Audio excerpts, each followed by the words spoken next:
राज्य शैक्षणिक संशोधन आणि प्रशिक्षण परिषदेने राज्य शालेय अभ्यासक्रम आराखडा 2024 तयार केला असून मराठी आणि इंग्रजी माध्यमांच्या शाळांतील इयत्ता 1ली ते 5वीच्या विद्यार्थ्यांना मराठी आणि इंग्रजीसह हिंदी ही तृतीय भाषा म्हणून सक्तीची करण्यात आली आहे। तर अन्य माध्यमांच्या शाळांमध्ये 1ली ते 5वीसाठी माध्यम भाषा मराठी आणि इंग्रजी अशा 3 भाषा असणार आहेत। राज्य सरकारच्या निर्णयाबाबत विरोधी पक्षांनी नाराजी व्यक्त केली आहे।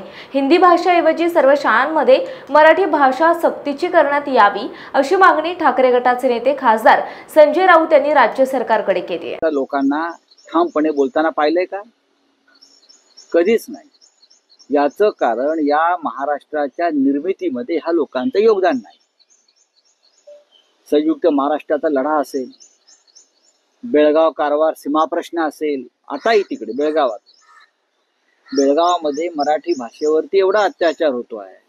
कधी इकडे भारतीय जनता पक्षाच्या लोकांनी तोंड वर केलंय का त्यांचं? पण आता हिंदी लादतायत। हिंदीला देशामध्ये, मी महाराष्ट्रात नाही देशामध्ये विरोध असण्याचं कारणच नाही। हिंदी या देशातली एक संवाद भाषा आहे। जरी त्याला घटनात्मक वैधता नसली तरी सुद्धा आम्ही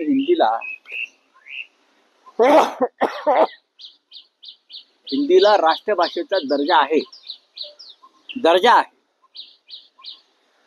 नरेंद्र मोदीला इंग्रजी येत नाही म्हणून हिंदी लादू नका।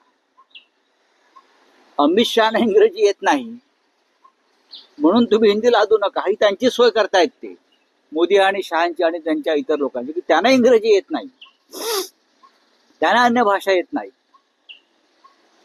त्यांना हिंदीही मोडकं तोडकं येत आहे। अमित शहांची हिंदी ऐका तुम्ही, म्हणून तो सूड काढायचा इतर भाषांवरती, हे बरोबर नाही।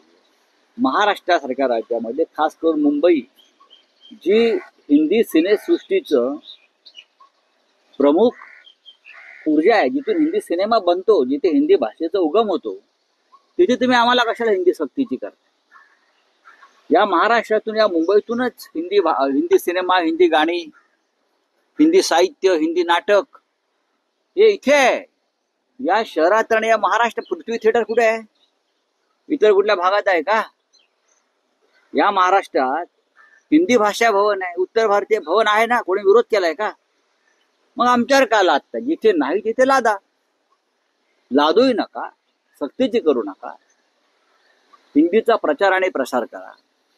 केंद्र सरकारच्या पार्लमेंटच्या हिंदी भाषा प्रचार समितीच्या समित्या आहेत, आम्ही त्याच्यावर काम करतो आणि आम्हाला असं वाटतं की या देशामध्ये हिंदीविषयी लोकांच्या मनामध्ये आस्था प्रेम आहे, कारण त्या देशाची कम्युनिकेशन लँग्वेज आहे, संवाद भाषा आहे। पण तुम्ही अभ्यासक्रमात कशा करता लागता? हिंदी यायला पाहिजे, पण तुम्ही अभ्यासक्रमात लादून विद्यार्थ्यांचं नुकसान करू नका। महाराष्ट्रामध्ये सगळ्यात आधी सर्व प्रकारच्या शाळांमध्ये, इंटरनॅशनल स्कूल असतील, CBS बोर्ड असेल, प्राथमिक माध्यमिक, सर्वत्र मराठी सक्तीची केली पाहिजे। थोडी हिंमत तुमच्यात आहे इंटरनॅशनल शाळांमध्ये मराठी सक्तीची करण्याची? ते करावं। नोकरी धंद्यामध्ये नोकऱ्या मिळवण्यासाठी मराठी सक्तीची करताय का? अजून केलेली नाही, ते करा आणि मग इतर भाषांवर बोला। भाजपसह युती होईल का नाही हा प्रश्न मला वाटत नाही। मला असं वाटतं मुंबई आणि ठाण्यामध्ये युती नक्कीच होईल असे नीलम गोरे म्हणाले। बघा, मला त्या काय महान व्यक्ती नाहीत कोणी, एक लक्षात घे। दुसरं असं आहे की हिंदीविषयी म्हणाल तर हे उद्याच्या महानगरपालिकेच्या निवडणुकीसाठी चाललेलं पडद्यामागचं नाटक आहे। नाशिक प्रकरणामुळे हे नाटक आहे। कुठला तर एक पक्ष हिंदीची मागणी करतो, मग त्या पक्षाच्या वतीनं कोणीतरी शिवाजी पार्कावर जाऊन नेत्यांशी चर्चा करतो आणि दुसऱ्या दिवशी म्हणजे उठले कधी, लिहिलं कधी, एवढं मोठं एक मराठी हिंदी विषयी एवढं ट्विट येत आहे। बहुतेक ते कुठून तरी कुठल्या तरी बंगल्यावरून, सागर बंगल्यावरून किंवा कुठल्या तरी बंगल्यावरून ट्विट तयार करून आलं होतं।